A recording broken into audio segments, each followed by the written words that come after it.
I know you heard me on the radio. Flexing. She loved the sound of my voice, it's the best thing. Daydreaming of the jazz all day. Pick up the phone late night with Larry K. I know you heard me on the radio. Flexing. She loved the sound of my voice, it's the best thing. Daydreaming of the jazz all day. Pick up the phone late night with Larry K.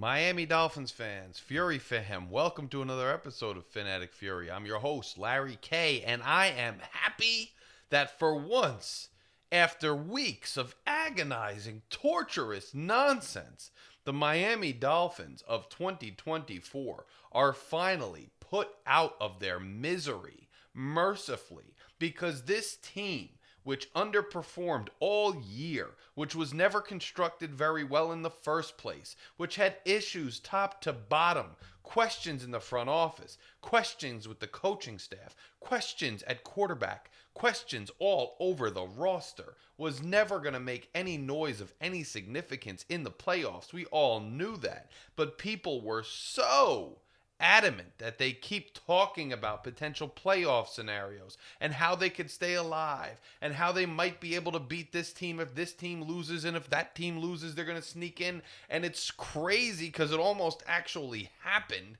which was ridiculous. But fear not, my Dolphins fans out there, fear not. Because you know, not only did Denver win against KC's second team, which you knew was going to happen. I don't know why you fooled yourselves into thinking there was some chance that Kansas City was going to win that game. But the Miami Dolphins can't even take care of the lowly, terrible Jets in East Rutherford, New Jersey today. And I'm glad I didn't go to this game, by the way. I knew so many Dolphins fans in the New York, New Jersey area who made the trip to go to this game and were so excited to go. I go to almost every single Dolphins game that's here against the Jets every year. It's been very, very, very rare that I've missed a game. But this year, this game was, remember, supposed to be tonight, but they flexed the game out of the spot, thank God. And they put the much more desirable, much more interesting Minnesota Vikings versus Detroit Lions into that spot. So I was planning to go. Shake was planning to go. We were all going to go at the beginning of the season. But the way the season started falling apart, I had no desire to go watch this team and this just ridiculous pageant and circus of clowns that was put on parade through East Rutherford today. You had Aaron Rodgers feeling himself, acting like he's having some kind of ball-out performance. Granted, Rodgers played pretty good, and granted, he's probably ending his career, and maybe he's ending his career on a high note given the fact that he beat the Dolphins today. But at the end of the day, the Jets are terrible. The Aaron Rodgers era in New York is one of the most abysmal, epic failures and absolute miscalculation of expectations that I've ever seen in professional sports. All the Jets fans who lined up so excitedly to go to that first game to see Aaron Rodgers last year, only to see him hurt his knee on like the second play from scrimmage, maybe the first play from scrimmage, not play the entire season. Rag on Robert Saleh for a year and a half, only to find out that Robert Saleh was not even the problem with that team in the first place. To realize that a lot of these young players they thought were so incredible that Joe Douglas had gone out and gotten, that they were the reason that the team was going to be great. All they needed was a quarterback and Hall of Fame Aaron Rodgers, who spent time in a cave for weeks or something before making the decision, the miraculous epiphany that he had to come to the New York Jets, of all places, to end his career and make an impact, was an epic failure. None of the guys that were overhyped, the young players, were actually amounted to being as great as Jets fans thought. And yet the Jets and their fans and the JETS chants and Aaron Rodgers are having a grand all time, talking about Aaron Rodgers still has it, he still got it, as they get to 5 wins on the season to end a catastrophic 2 years. But then on the other side, you have this prize, the Miami Dolphins, who can't play in the cold and still can't. Tua Tagovailoa, who already has all these issues with the concussions, which we expected earlier in the season, who already was struggling before the concussion. I see these narratives by these people that are writing out here. I don't know who lets them write. I don't know how they get into these publications that you guys read and share on the internet, but it's a joke, writing that Tua was doing well before the injury this year. No, he wasn't. He barely beat Jacksonville. Jacksonville, who stinks. What are we talking about? What are we talking about? He goes down. He's out with a concussion. And he didn't look good before it. He comes back. He has some decent games after it. And he has some bad games after it. Okay? He goes out now. It's a hip injury. And no one can really tell us what the injury is, right? Apparently, it's not the same injury from college. And it's not surgically repairable. But it's just lingering. And there's no real pain. But there's something wrong with it. And he can't quite perform up to par. But it is the hip. Maybe the same hip as college, but not the same injury. Maybe it is the same injury. Long story short, Tua is once again not available. But from Aaron Rodgers parading around the field to Tua on the sideline rocking those Fendi shades, bro, what is this, an 80s music video? Why was Tua the entire game? I want to know. That's an important question. Why the entire game? The entire game was Tua on the sideline rocking Fendi glasses. I mean, it was like Weekend at Bernie's, bro. He's just on the sideline like emotionless with these shades on, bro. It's nighttime. It was cloudy out today. It was freezing cold. Why was this dude just rocking these Fendi shades on the sideline? Like, what was it? Was that the real Tua? Was that a wax Tua? What was that? What is going on with this team? Like, what the hell was going on? And you might have some Tua ears out there going to say, well, see, Tua didn't play. That's why we lost to the Jets, because Huntley couldn't get it done, bro. Huntley got it done against Cleveland. This team as a collective is just soft. They can't play in cold weather. They can't show up at any time when it matters. And you know, shout out to Joe, Fury fan member. He did say that they probably saw the score against Denver and they kind of stopped playing. That's possible. But that just shows that the Jets, who are a lowly team, who have plenty of their own issues, had more heart than the Dolphins did to be able to keep playing and stick it to Miami when Miami couldn't stick it to the Jets. That's another thing. Jets fans, don't get too excited. You didn't knock Miami out of playoff contention. The Broncos did that by beating KC. So this game didn't matter, by the way. Huntley goes 25 of 41 for 227 yards, 1 touchdown, 2 interceptions. Just not a good performance in any shape or size of the word. Receivings, Tyreek Hill only had 2 receptions for 20 yards. Tyreek Hill, look, I told you, I'm not saying he's washed right now, but I did tell you at the beginning of this year that Tyreek was eventually going to start hitting his plateau and then was going to start seeing a decline. Not because there's anything wrong with him, but guys just get older. Guys get older, and we put a lot of money into Tyreek Hill, and we put a lot of money into this core of guys, a lot of them who are injury-prone, a lot of them who are aging, and now it's catching up to us. I'd be very surprised if Tyreek Hill has another season like he had last year. That's just time and nature and humanity and people as they age. We can't all be Calais Campbell and play like beasts well into our late 30s, and at the end of the day, man, this stuff is going to catch up to us. Aaron Rodgers, for his part, goes 23 of 36, 4 touchdowns, 1 interception, 273 yards, a respectable performance by Aaron Rodgers. That you'd think that's his last game as a Jet. You'd assume that's probably his last game in the NFL. The way he is, just kind of a head case, just kind of, wants to take the reins and control of an organization when he really doesn't have the playing ability at this stage of his career to really dictate that. I think it'd be hard-pressed for him to go to any other team, and I doubt the Jets keep him, but there are a small contingent of Jets fans that want him to stay. They still believe in the dream, I guess, like a lot of Dolphins fans still believe in the Tua dream, and maybe he'll be there, but I would assume it's probably his last game, maybe as a professional. So I guess one of the highlights, if you were a Dolphins fan and did go to this game, at least you got to see an NFL great maybe play his last game and have a good showing doing it, because that's the most you've got to look forward to as a Dolphins fan. I didn't go to this game for a reason, and the reason was that I knew that the Dolphins were going to lay an egg and have an uninspiring performance, because they continue to have uninspiring performances over and over. And even if they'd won this game, I thought it was very unlikely that the Broncos would lose. And even if they had won this game, I still don't think they would make any noise in the playoffs, and I still don't think this is a well-constructed team, and I still think everybody should go. So now we're going to start, and I did this last year. I'm going to do it again this year. If you tune into Phin-Addict Fury, you tune into Phin-Addict Fury because Phin-Addict Fury and Larry K and the other guys on the channel, we keep it real. We give you objectivity. We don't play with narratives. We call out narratives. I told you what the narratives would be last year. I told you what the narratives would be the year before. I'm always calling out those narratives. I'm telling you right here and now, if the narratives start emerging that Chris Grier was the problem, and once he's free of Chris Grier, Mike McDaniel will be able to do more with the roster, or will be able to build the team better to suit his needs. If the narrative starts spinning that, the season would have gone much better, except that Tua was hurt too often, and the team always wins with Tua and always loses without him. If any of those narratives start popping up, I want you to shoot them down in your own mind. Don't listen to them. Don't feed into it. Don't start regurgitating it.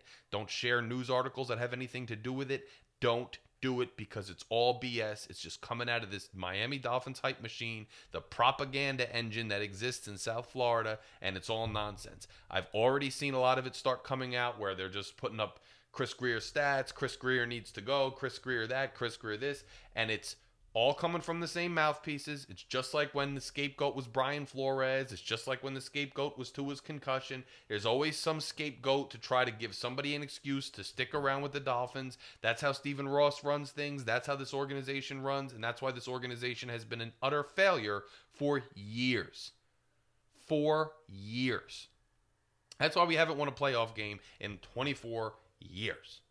Okay? Because of this nonsense and propaganda that goes out, and the media that allows it to happen, and the fans that absorb and take it in and regurgitate it. And we've got to put a stop to it. And here on the Phin-Addict Fury channel, that's 100% what we will do all offseason, and we will not let them off the hook with this nonsense. I can see a world where Stephen Ross fires Chris Greer to scapegoat him. And I'm not saying Chris Greer doesn't deserve to be fired. Chris Greer has not done a good job with this roster in the sense that he has signed injury-prone players. He's made a habit of signing injury-prone players. Those players that he's taken a gamble on have not panned out. They have continued to get injured, as you would expect them to. It has affected the team and our ability to win. Guys, even that you thought were really going to turn out good, like a Javon Holland, he's not panning out very well. Guys that did pan out very well are getting kicked to the curb and letting walk, as in Christian Wilkins, a Robert Hunt. And we continue to be mismanaged in many ways. The running game was not good enough this year. A lot of that has to do with the offensive line construction. That's another problem. So don't get it twisted, right? Chris Greer deserves to be shown the door. He's been here far too long. He's been here over 20 years. And we've never won anything of significance as long as Chris Greer has been here. He's part of the disease. Get him out. Show him the door, right? Totally on board with that. However, if you're going to fire Chris Greer, you 150% also have to fire Mike McDaniel. You have to clear out the whole offices, the whole thing, and bring in one guy in charge and rehire everybody top to bottom. Now, the quarterback is under contract.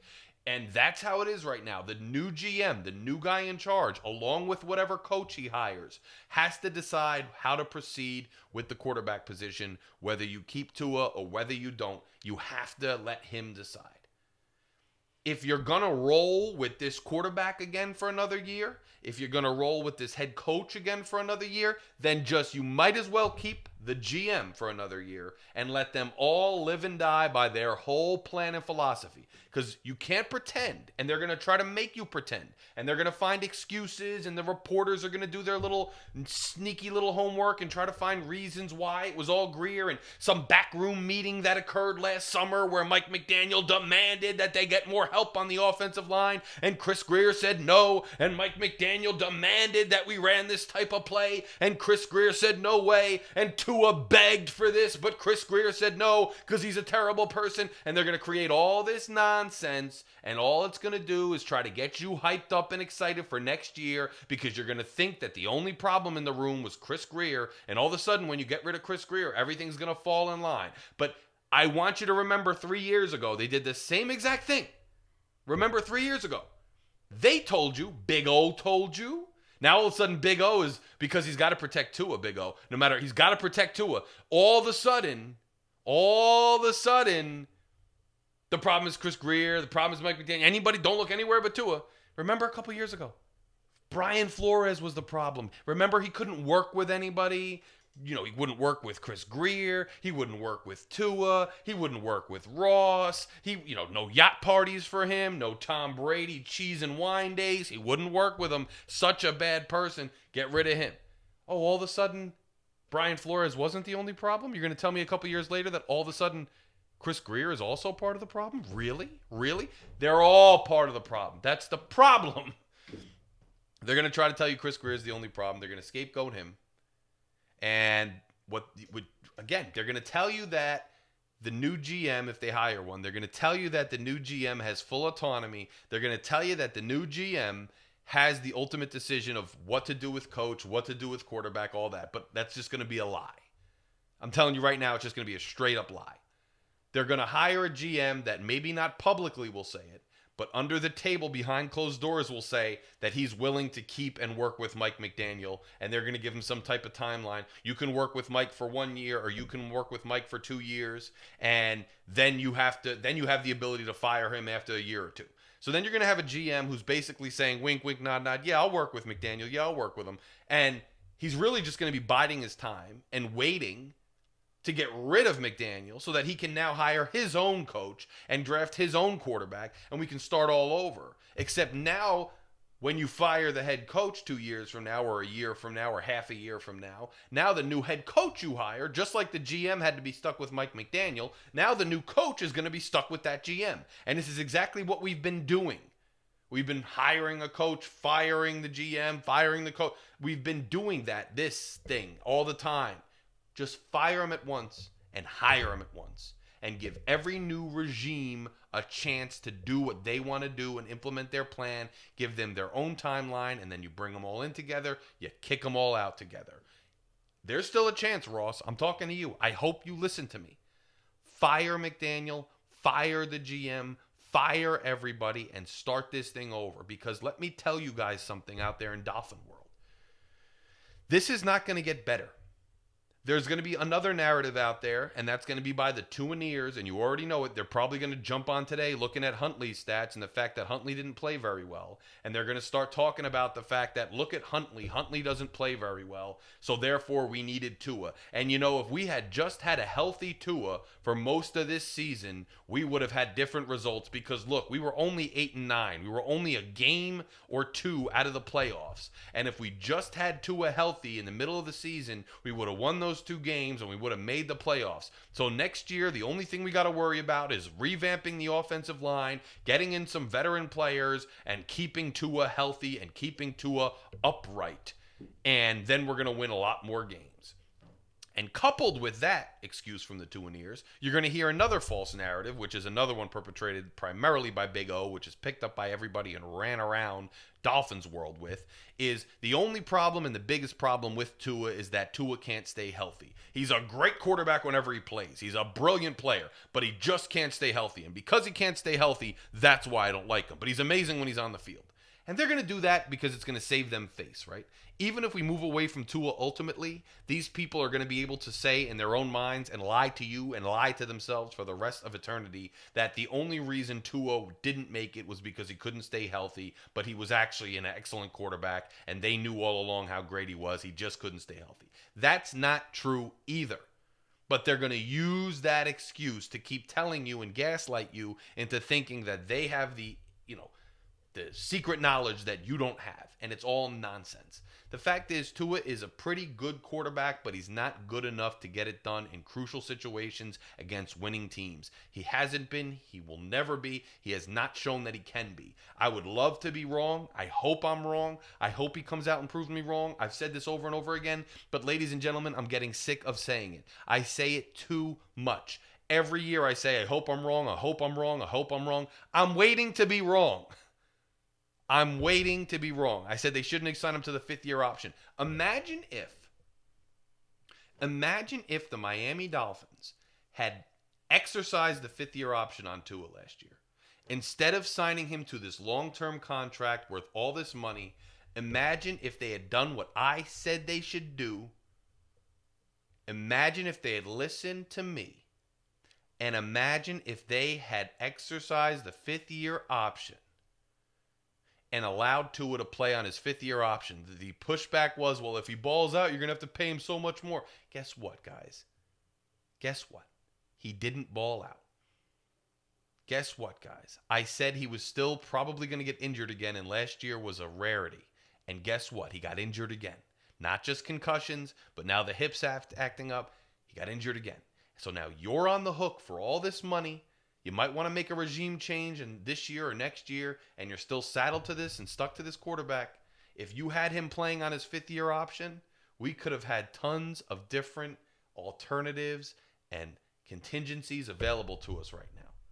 But because they insisted on going with the propaganda machine and the nonsense and the artificial, remember too, well, the market is the market. Well, what's the market for a banged up quarterback that doesn't get it done, bro? What's the market for that? What's the market for the guy who wears the Fendies on the sideline the whole time its team goes down to a 5-win football team and embarrasses themselves on their way out of another season without a playoff win? What's the going market for that?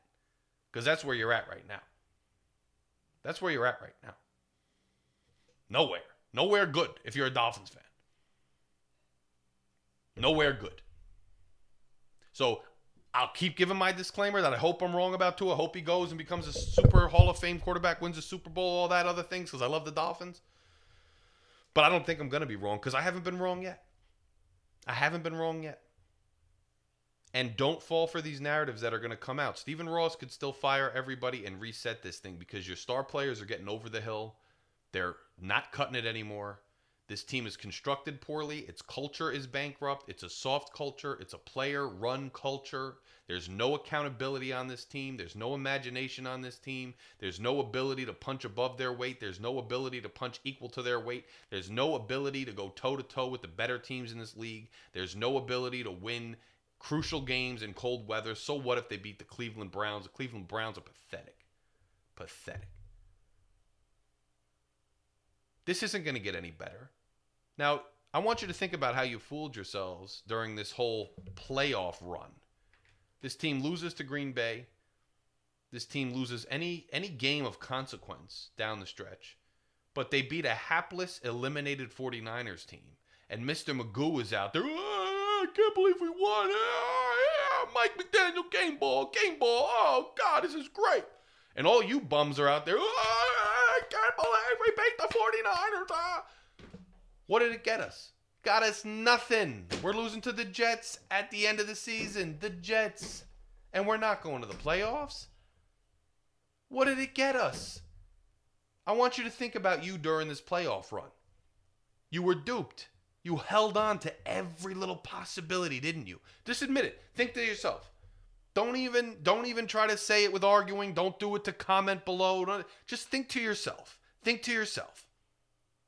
Think to yourself. When you were hanging on every little possibility during this playoff run, the media was out there. Were they feeding it to you? Yes, they were. Well, the Broncos have a real chance to lose. And, hey, if they can get it done, if you can get Tua back healthy, the Jets are not a good team. If the Dolphins can come out, do their thing. Ooh, they beat Cleveland. They prove they can beat Cleveland on the road. All you got to do now, beat the Jets. Can they do it? Is a real possibility. Broncos have this problem, that problem. And you're buying it. And you're holding on to hope because you're just such a fan. You're so passionate that you have to hold on to something.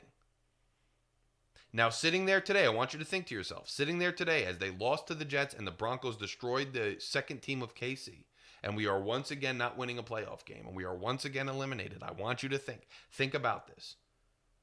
Was it worth it? Was the hope real? Or was it fabricated nonsense that the media and the team was feeding you to fabricate and manufacture your emotions and your enthusiasm only to be let down in the end? I want you to hold on to the way you feel today and hold on to what I just said, because this whole offseason is going to be another exercise in that same nonsense. That same nonsense that they pulled on you with the playoff run is going to be the same nonsense they're going to try to pull on you going into next season. They're going to try to pull the rug out from under you, put something over your eyes and say, we fired this guy, we scapegoated that guy, we got this new piece, we got that new piece, Tua's going to be healthy with this, he's not doing jiu-jitsu now he's doing, yoga, he's going to find a way to get that hip in order and get everything else, he's got the Fendies on, the Fendies are going to convey a new sense of light to help him see the field better, and you guys are like, oh, watch those Fendies, man, watch that yoga, and all of a sudden it's going to be, the season's going to be so much better next year, and unless they completely fire the entire regime here and start over from scratch, I'm telling you right now, you've got nothing to be excited about. Don't fall for it. Don't fall for it. Don't do what El Cap says you do, like SEALs. Don't do it. Because it's a farce, and it's only setting you up for heartache and failure. That's what these Dolphins have done for years, and it boils down to the owner. When he's celebrating a sub 500, and you know what? The reason that we lost to the Jets, it's almost a good thing is, yeah, it's going to provide the Tuaneers with the excuse that Huntley couldn't get it done. But in reality, I already saw the nonsense The Miami Herald. Like, this is the groveling nonsense that I see out of the media down there. The Miami Herald puts up a video today I came across, and the headline says, with a win against the Jets, the Miami Dolphins will secure another winning season. Their third winning season in a row. Oh, yeah, another winning season where we missed the playoffs. Who cares? Who cares? I'm glad they don't get to claim that corny, minuscule, mediocre ground like it's something. Oh, another winning season. Be happy. What a joke some of these guys are. What a joke. Be happy about being eliminated from the playoffs once again. Can't get it done against any team with a pulse again. It's a joke. Now at least you can't claim that high ground. Miami has a losing season because the way this roster was constructed, the game plan, the adaptability of this head coach and this plan was not good enough, and it ended the way you expect it to end when it's not good enough, and it's not good enough. And that's where we are. That's where we are. But I want you to hold on to how you feel. Hold on to the fact about how much of a fabrication that playoff run was. How much of false hope it was that we could actually get it done in a critical situation late in the season. And remember that when they try to feed you nonsense going into next season. Remember that, because it's all absolute nonsense. I will be closely watching this team, and I will be closely watching Stephen Ross, and I will be closely watching you guys out there and the stuff you post and the stuff you spread and the stuff you say. I will be watching you other content creators out there to see the stuff you say and the stuff you spread and the propaganda or the lack of propaganda and the truth that flows from your platforms, because I'm here to call it out, man. Larry K is calling it out. Larry K and Fury Fam are here. We are numerous. We are growing in numbers, Fury Fam. And by the way, if you have not yet clicked subscribe to this channel, if you're in here right now and you're vibing with me and you're feeling like this, click that subscribe button. Click that subscribe. It's right here. Hit that subscribe button. Let them know how you feel. Let them know that truth exists within the Dolphins fan base, and you are one of the members who fights for objectivity and truth. Hit that subscribe button and join Fury Fam and send a message that we are keeping it real and our numbers are growing in this fan base. Also, click that join button. We have a members only thing. We have Shake and I are putting together a cross-examination show. I'm going to be watching the end of season press conferences, and I'm going to be with since I'm a trained attorney, a trial attorney, I'm going to be watching those press conferences and telling you what I think they really are trying to say between the lines that people aren't picking up on. So click join, become an official member of Fury Fam. You can read about the benefits. Click join, become a member, because that's coming your way very soon. And I'd like for you to see it. The members that are already here, they get to see that stuff. They get to see the behind the scenes videos. And by the way, we're going to have some free gifts coming from members very soon. And pretty soon you're going to have some other perks that I'll be working on this offseason. All that being said, I will be doing an end of the year recap, and I will be discussing, an overall breakdown of this season and, stats and who shined and who was good and who was bad and what we should do for next year. I'm going to be doing that in the coming weeks. I'm going to wait to see what the team does so that I have a better idea of what direction we're going, so I can better analyze it and better talk to you guys about what direction I think makes sense or doesn't. This Tuesday, Larry, Lucci, G, and Shake is back at you live. So we're going to be live this Tuesday. Make sure you tune in on Tuesday at 7 p.m. Tuesday at 7 p.m. on the Phin-Addict Fury channel. Larry, Lucci, G, and Shake. You can join us on the panel. Call in, talk to us about your thoughts. You can comment. We'll talk to you. Super chats will be open. And everybody likes to interact and talk on the live show. So make sure you tune back in. And even though the season's been brutal, and even though this team has utterly not inspired me in any way, and even though it's been really difficult in that regard as a Dolphins fan, those of you who are subscribers to the Phin-Addict Fury channel, those of you who are members, you guys are awesome. And you guys are a continual presence here, and you make your opinions known and felt by commenting, subscribing, clicking like, sharing, and then taking our narratives, which are the actual truthful narratives, out into the world and fighting those false, nonsensical narratives within Dolphins land. And I am deeply indebted to each and every one of you, and I got nothing but love to each and every one of you who support this channel, and I greatly appreciate it. Again, anybody who hasn't done so already, click that subscribe button. Become an official member, click the join button, And we will talk more Dolphins soon, but remember what I said. Don't let the narratives get to you. Don't let them spin the narratives without being checked. You see these guys on other platforms, in comments, on Reddit, in forums, on Facebook groups, in chats, face-to-face, wherever, correct them. This fan base has got to wake up or nothing will ever change. This was another letdown, but I could see it coming a mile away, and you should have too. We got a lot coming in the offseason. We still have a future. One day the tide will turn, and one day it will come our way. KC struggled for years. Now they're a dynasty going for their third straight.